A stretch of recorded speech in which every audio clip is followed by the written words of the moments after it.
Hello, I'm Matthew and welcome to Story Setup, the show where I share some ideas and tricks I've picked up over the years to help you tell engaging stories. And today I have a very special surprise. As you can see, my production value is very high. Today, in the spirit of the season, we are going to talk about a staple of the horror genre, the haunted house. From stories like The Shining and Salem's Lot, and also the short story Dear Bones, to Monster House, The Haunting of Bly Manor, and Betrayal at House on the Hill, the haunted house is a staple of horror for a reason. This video is focused on ghost stories particularly, but some of it could be useful for other types of hauntings as well. So what makes the haunted house so appealing, and how can you make your own spooky stories to terrify your audiences? I, Matthew, the spookiest man who ever lived, will teach you everything I know. And so, let us begin. Part 1. It's behind you! For those of you who aren't English, that's a reference to our pantomime theatrical tradition. If you ever get the opportunity to go see one, don't. They're shit. I've been in more than one. They're terrible. Anyway, first things first, you're going to want to design a house. Easy peasy, here is one I made earlier. I didn't go overboard on the research, so it may be slightly inaccurate for its period in a couple of places. This is Harrington Hall, the setting for the Halloween one-shot I'm running. If you're one of my players, stop watching this video, there will be spoilers. Here you'll want a brief history and to explain any design oddities. Harrington Hall is a pretty standard 17th century manor house, built in a forest in Yorkshire, in the north of England. Throughout its lifetime, it was mostly home to the Harrington family, the lords of the manor, before their disappearance in late 1919. It was then held in trust for 22 years until 1941, when it was seized by the Ministry of Defence as a convalescence home for soldiers wounded in the Second World War. This carried on until 1947, when it was transferred back to the cousins of the Harrington family, who allowed the structure to fall into disrepair. In the 1980s and 1990s, the house was used by young people from the local area to host illegal parties and raves, before a series of murders caused the house to be sealed up. It has been left in the forest ever since, the family refusing to sell the land, but also never visiting. So, what makes a haunted house a haunted home? Easy. Ghosts. A ghost is the restless, wandering soul of a dead person. There are a few different types. The soul that doesn't realise it's dead, the wronged person seeking revenge, the ghost with unfinished business, the trapped spirit through no fault of its own, the willful ghost that chooses to remain. Those aren't technical categorizations. There are some people who, like to do that for ghosts. So you got your poltergeists, which are noisy spirits that throw stuff around. Wights, which are kind of ghoul-like, sort of zombie ghosts. All that kind of thing. This video isn't particularly concerned with that kind of categorization. I don't find them to be overly useful for storytelling or whatever, dividing them up like that. So the main ghost should be the first thing you decide on when designing a haunted house. Now, you're going to want to know a little bit more about what the ghost was in life, how they died, and why they became a ghost. For this, you're probably going to need to do a little bit of extra stuff, maybe design some other characters and the context of their life. You'll also want, even if you're not planning for a tabletop game, a unique mechanic for them. Think along the lines of only haunting one place, haunting at a particular time, a preferred target, that kind of thing. Spoilers ahead for the haunting of Bly Manor. For an example of this, the Lady in the Lake is the main ghost in that. She patrols a particular route at a particular time, and anyone who happens across her path, she strangles to death and drags back to the lake. Okay, so the main ghost of Harrington Hall is the last Lord Harrington. Lord Harrington was a talented hunter and a cruel man, desperate to maintain the appearance of his family in a time of economic hardship for the nobility. Lord Harrington would host lavish parties and invite nobles from all over the country to attend. There was another motive to these parties as well though.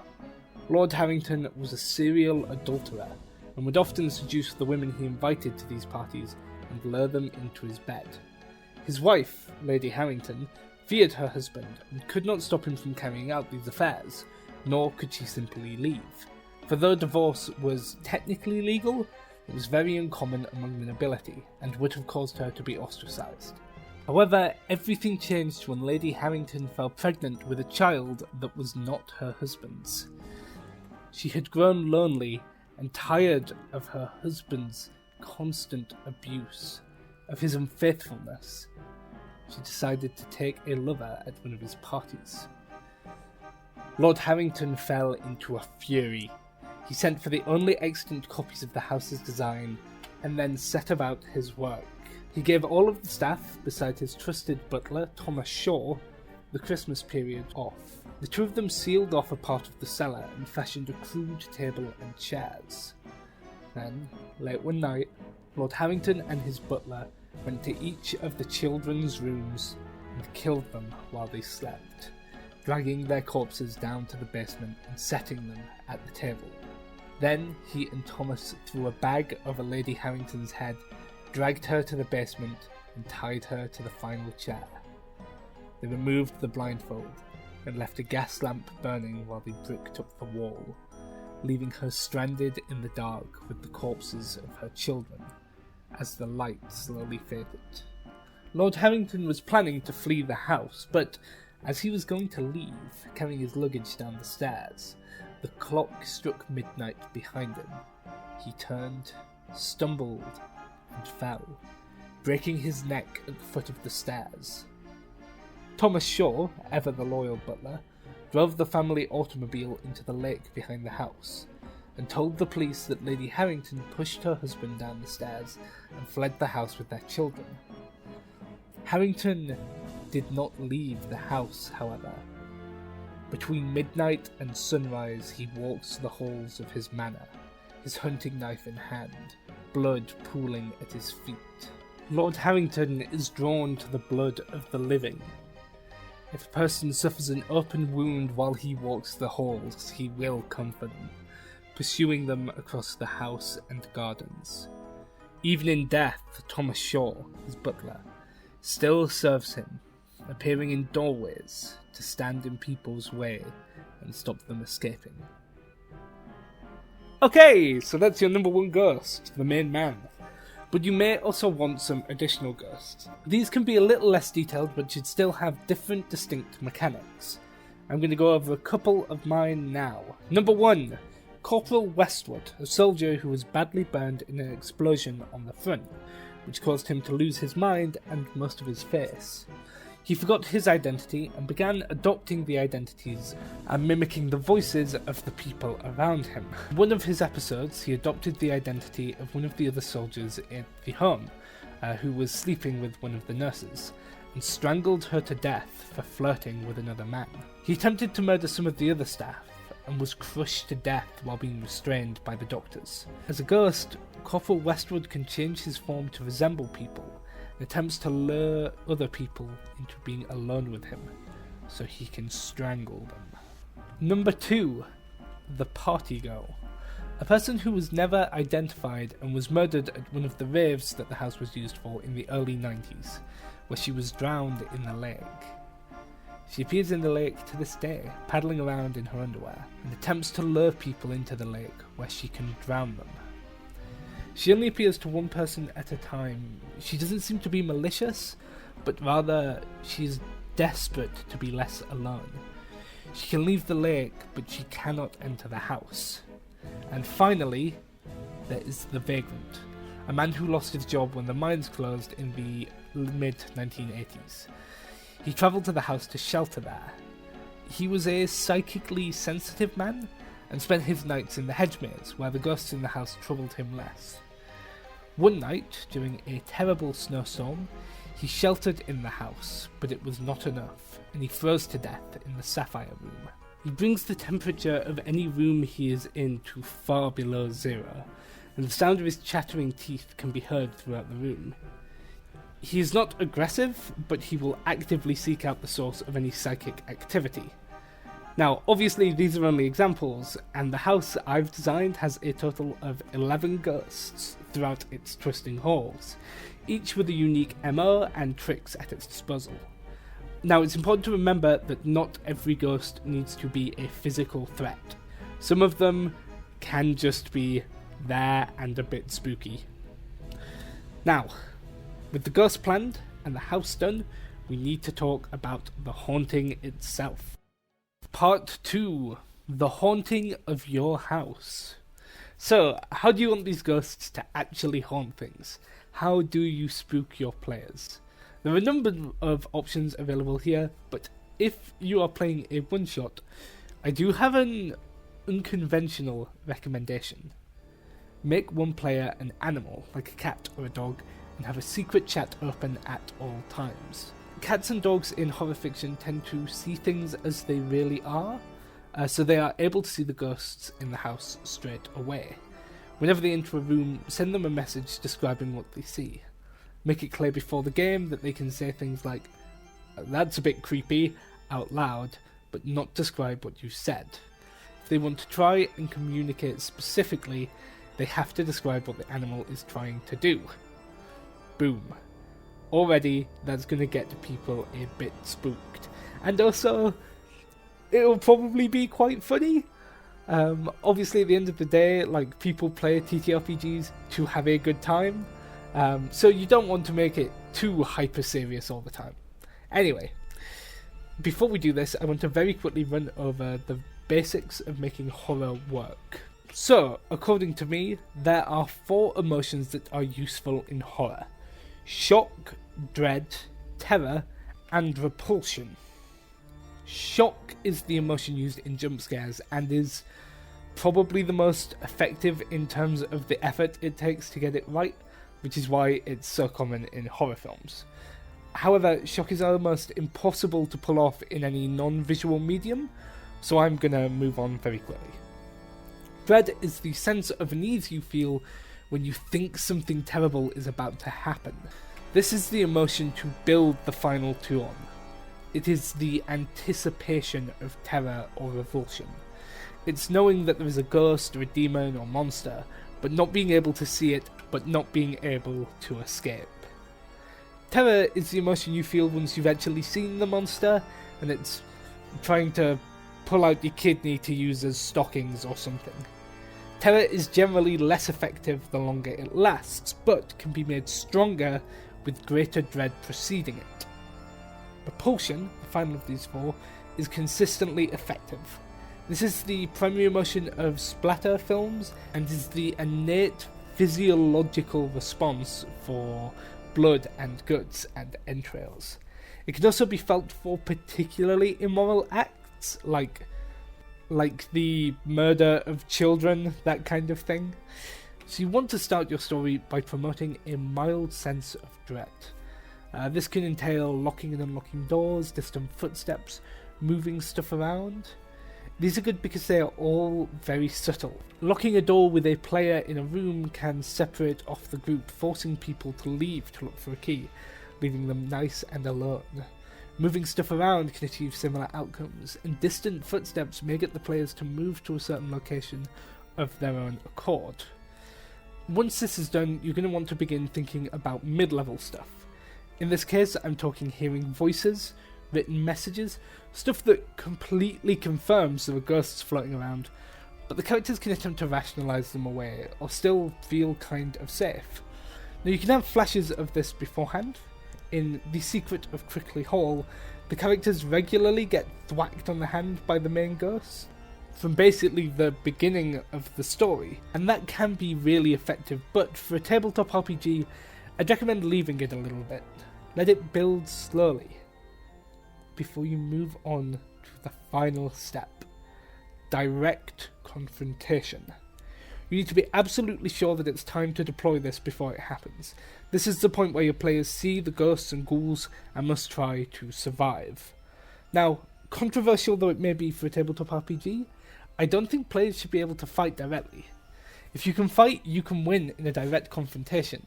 And if you can win in a direct confrontation, you don't really need to be afraid. So instead, you need to create a system wherein the ghosts can be defeated without ever directly fighting them. Every encounter should be absolutely nail-biting. A chilling game of cat and mouse, where players understand that they need to run and hide, or die. I also like to throw in a mechanic where running requires you to make a check to avoid falling over. It's a horror film staple for a reason. This makes the decision to run a risk, which encourages players to think of innovative hiding places or ways to slow their pursuer. In terms of winning, you need to decide on how they end the haunting or escape the house. This is probably the trickiest thing to do. It needs to be consistent with the themes and styles of the haunting, but also difficult enough to do that the players will struggle, but not so difficult that it's impossible. In the case of Harrington Hall, the ghosts are all bound to the world by Lord Harrington. In order to end the haunting, there are 3 things that must be destroyed. The first is what binds Lord and Lady Harrington together, their wedding rings. Lord Harrington took her ring and hid it in a locked box behind a wardrobe, and after he died, Shaw placed Lord Harrington's ring in there as well. The second is what binds Harrington to his house, the deeds to the manor. These are kept locked in his study. The players will need to find the keys to this locked room and then find the correct documents and destroy them. Finally, he is bound by his crimes. The players must find his hunting knife, which he left bricked off in the basement. Now, obviously, this is by far the hardest of the 3, as the party are going to have to break through a wall to do it, and they are unlikely to begin searching until the haunting becomes dangerous, so they will be absolutely desperate to avoid the ghost. But digging through a wall is going to be pretty loud. Forcing them to do this is going to be incredibly intense. Obviously, the binding can be whatever you want, but do make sure it's all tied together and discoverable by your players. Now, so far, this has been designed to teach you how to do Haunted House one-shots, and I'm going to very quickly lay out one more thing on that note. Tell your players what you need them to be, and don't be afraid to just make them normal people. Horror is less scary if you are a god among men, or even if you're a talented fighter, so trying to make players less powerful makes them feel more vulnerable, and therefore heightens the dread and terror they feel. In the Halloween one-shot I'm running, the players are recruited for a web series. There is an influencer, a psychic, a cameraman, and the influencer's pet dog. None of them have class levels. I told them all to pick 4 skills and a tool proficiency, and that is all they get. This makes them feel more vulnerable, and perhaps helps them relate a bit more to the characters that they're playing. I'm going to very quickly talk about how to convert the stuff we've just covered into a quest in a normal campaign. Part 3. How do you solve a problem like class levels? Jesus Christ. Oh, I have 10 years of professional singing training, and this is how I choose to use it. Oh, what was I doing again? Part 3. How do you solve a problem like class levels? So, as I laid out above, class levels in general really kill any sense of terror that can be generated. This is largely because PCs kind of turn into gods early on in most TTRPGs, and while you can make combat tougher, terror comes from the revelation that there is no fighting. There is only fleeing or death. That said, you can still make good use of dread and revulsion. Use dread to make players believe that the threat is greater than it actually is, and use revulsion to sink the dagger. Make them hate what has been done. The best advice I have for a haunting subplot in a normal campaign is this: make the real monsters the living. I'm going to give you an example from one of the best sessions I ever ran. The Haunting of Valiance Manor. Content warning for graphic descriptions of violence and miscarriages. If you don't feel comfortable listening to that, skip ahead to the timestamp I've included. So, first things first, the party. We have Uldren Musashi, a dark elven assassin, Eliana Sanctis, an Isamar Solok, so it's a sorcerer warlock multiclass, Zayn Estar, a human ranger, Willem Stormlaw, a human wizard, and Mida Stonebrow, a dwarven fighter. Mida and Willem proofread some of these videos, so if you're watching, hi guys. The party were tasked by the prelate, the head priest of the city, to clear a haunting. The daughter of the family had slipped into a coma, and a faceless presence wreathed in smoke and chains had started haunting the house. Upon arrival, the family seemed split as to whether the party could help. Some of them were outright hostile, others seemed to be genuinely trying to help. The party began their investigation and uncovered a few things. The girl's memories were being magically changed. She had a box of unsigned letters in a hand other than her own. Her father had been in contact with a cult in the city, and the family had a large unlabelled outbound payment in their ledger. They stayed in the house overnight. And during the night, the ghost came into play. Here's how I promoted maximum dread. I gave the players options to sleep together or in separate rooms. Some of them decided to stay together, but two, Mida and Uldren, wanted their own rooms. I asked for everyone's sheets after the previous session so I could make sure I had their stats right, in inverted commas. But what I really wanted was everyone's wisdom scores. The ghost then targeted the player with the lowest wisdom, Uldren, and possessed him. I had the other players RP for a little bit, you know, just small talk, that kind of thing. Then all of a sudden, screaming, banging from outside. They ran out into the corridor to see what was going on, and Uldren was trying to break down the door to the Lord's room. The party rushed to help, but obviously they were a bit worried about injuring their friend. They eventually knocked him unconscious, which caused the ghost to possess a different party member. Though not before it aged both the Lord and Willem by 10 years. So Willem went from being like 20 to 30, and the Lord went from being in his late 50s to his late 60s. Seriously, it's an amazing ability and people don't use ghosts enough. It's very funny.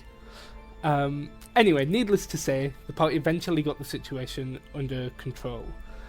And they learned that the ghost had not possessed any of the family members, and that when it had been exorcised before, it had returned the following day. Next, they went to the cult in the city. They performed a small task for them by murdering the family's butler, who had been taking some of the money from the payments to the cult, and they explained what had happened. The daughter had fallen pregnant with the child of a commoner, her lover. The family wanted rid of the child and the lover so they could arrange a political marriage. The cult offered to assist them, but for the ritual to work, anyone working in the house would need to be involved, as it would only protect those who helped perform it from the ghost it would create. The family set the plan in motion. They kidnapped the boy and brought him to the cult, who cut out his tongue, wrapped him in heavy chains, and set him on fire before throwing him into a deep pit. At the same moment, the girl slipped into a deep sleep and miscarried.